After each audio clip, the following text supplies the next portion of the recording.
হয়, দি নৰ্থ ইষ্টৰ সকলো দৰ্শক মই স্বাগতম জনাইছোঁ। হয়, মই এতিয়া উপস্থিত আছোঁ হাউলিৰ 1 নম্বৰ ৱাৰ্ডৰ এটা মুখ্য পথত। আৰু এইটো মোৰ পিছফালে যি দেখিছে আচলতে, এইটো কোনো ধৰণৰ নদী নহয়, কোনো ধৰণৰ পুখুৰী নহয়, এইটো হৈছে মুখ্য পথ এটা। আৰু এইটো পথেৰে আচলতে যাবলৈ হ'লে বিভিন্ন ধৰণৰ শিক্ষা অনুষ্ঠান আছে, পুলিচ থানা আছে, আৰক্ষী থানা আছে। ইয়াত যাবলগীয়া হ'লে এইটো হৈছে মুখ্য পথ। আৰু শ শ ছাত্ৰ ছাত্ৰী, স্কুলীয়া ছাত্ৰ ছাত্ৰী আচলতে যাবলগীয়া হ'লে এইটো হৈছে মুখ্য পথ। আৰু এই মুখ্য পথত এজাক বৰষুণ হ'লে আচলতে 2 ফুটলৈকে পানী উঠা পৰিলক্ষিত হয়। আৰু মোৰ কেমেৰা সহযোগী ইয়াৰে কিছু দৃশ্যাংশ দেখাবলৈ মই অনুৰোধ জনাম। এনেকৈ আচলতে 2 ফুটলৈকে আচলতে পানী ইয়াত উঠা পৰিলক্ষিত হৈছে। আৰু পথচাৰী আছে, এজন পথচাৰীৰ পৰা যদি মই জানিবলৈ চেষ্টা কৰিম, আচলতে এই পথটো আচলতে পানী নুশুকাই বুলি ক'লে ভুল নহ'ব। এই পথটো আজিৰ পৰা প্ৰায় 6 বছৰ ধৰিয়ে তেনেকুৱা অৱস্থা হৈ আছে। মানে এই চৰকাৰ আজি ডবল ইঞ্জিনৰ চৰকাৰ বুলি যে কয়, যে বিজেপিয়ে কয় ডবল ইঞ্জিনৰ চৰকাৰ, আজি ক'বলৈ গ'লে ট্ৰিপুল ইঞ্জিনৰ চৰকাৰ। চেণ্ট্ৰেলত বিজেপি চৰকাৰ, অসমত বিজেপি চৰকাৰ, পৌৰসভাও বিজেপিৰ। তেওঁলোকে কয় ডবল ইঞ্জিনৰ চৰকাৰ, মই কওঁ ট্ৰিপুল ইঞ্জিনৰ চৰকাৰ। আজি ট্ৰিপুল ইঞ্জিনৰ চৰকাৰত যদি এনেকুৱা গতি হয়, ৰাইজৰ কেনেকুৱা হয়, কিমান স্কুলৰ ল'ৰা ছোৱালী অহা যোৱা কৰে, কিমানখন ল'ৰা ছোৱালী পৰিছে ইয়াত। এনেকুৱা চৰকাৰ দুৰ্ঘটনাৰ সৃষ্টি হৈছে। হয়, বহুত পৰিছে ইয়াত, বহুত পৰিছে। হয়, আচলতে ইয়াত এইটো পথত আচলতে এই পানীৰ কাৰণে আচলতে দুৰ্ঘটনাৰ সৃষ্টি হৈছে। আৰু স্কুলীয়া ছাত্ৰ ছাত্ৰী আচলতে ইয়াত বিভিন্ন ধৰণৰ সমস্যাৰ সন্মুখীন হৈছে। আৰু এজন আচলতে পথচাৰী আছে, মই তেওঁৰ পৰা আচলতে জানিবলৈ চাইছোঁ, পানী ইয়াত নুশুকায়। এজাক বৰষুণ হ'লে আচলতে কৃত্ৰিম বানপানীৰ সৃষ্টি হয়, পানী ওলোৱা কোনো ব্যৱস্থা নাই। কি ক'ব খোজে? এইটো আচলতে মোটামুটি 4 মাহমান এনেকুৱা পানী থাকি যায়, কিন্তু আমাৰ এইটো কোনো ধৰণৰ নালা নৰ্দমা একো ব্যৱস্থা কৰা নাই।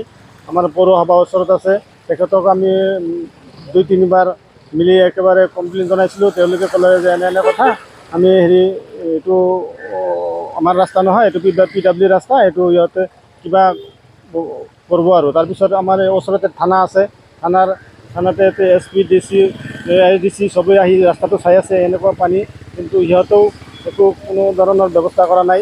তেওঁলোকে নিজে চাই আছে। আৰু ওচৰত 3-4টা স্কুল আছে, স্কুলৰ ল'ৰা ছোৱালী যাওঁতে বহুত অসুবিধা হয় সিহঁতৰে।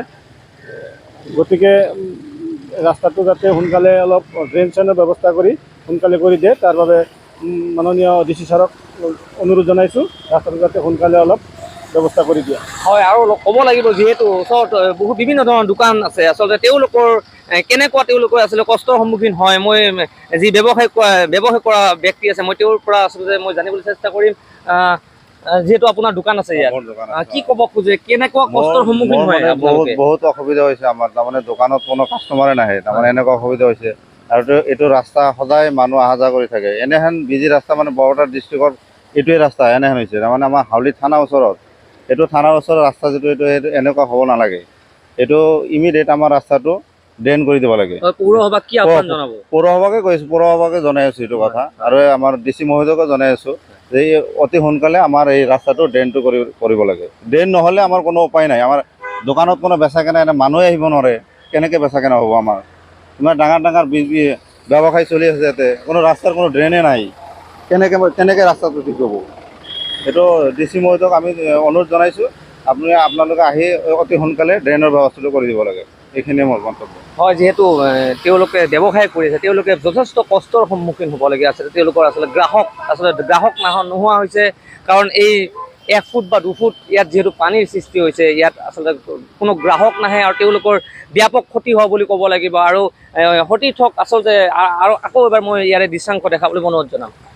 এনেকৈ আচলতে যিসমূহ আচলতে জনতা আছে, তেওঁলোকে আচলতে কষ্টত ভুগিব লগা হয়। যিহেতু এইটো জয়পুৰ আৰু শিলাবাকৰি যোৱা এইটো মুখ্য পথ, আচলতে এই পথটো আচলতে যদি PWD হয় যদিও, কিন্তু হাউলি পৌৰসভাৰ যথেষ্ট দায়িত্ব আছে। কাৰণ লাখ লাখ টকাৰ যিহেতু আঁচনি আহে, ইয়াত কোনো ধৰণৰ নলা নৰ্দমা নাই। আচলতে নলা নৰ্দমাসমূহ যাতে বনায়, এইসমূহ যি আচলতে ব্যৱসায় কৰা লোক আছে বা সাধাৰণ জনতা আছে, তেওঁলোকক যাতে সকাহ দিয়ে। হয়, কেমেৰা সহযোগী দেৱজিৎ মেছৰ সহযোগত মই কৌশিক দাস, দি নৰ্থ ইষ্ট।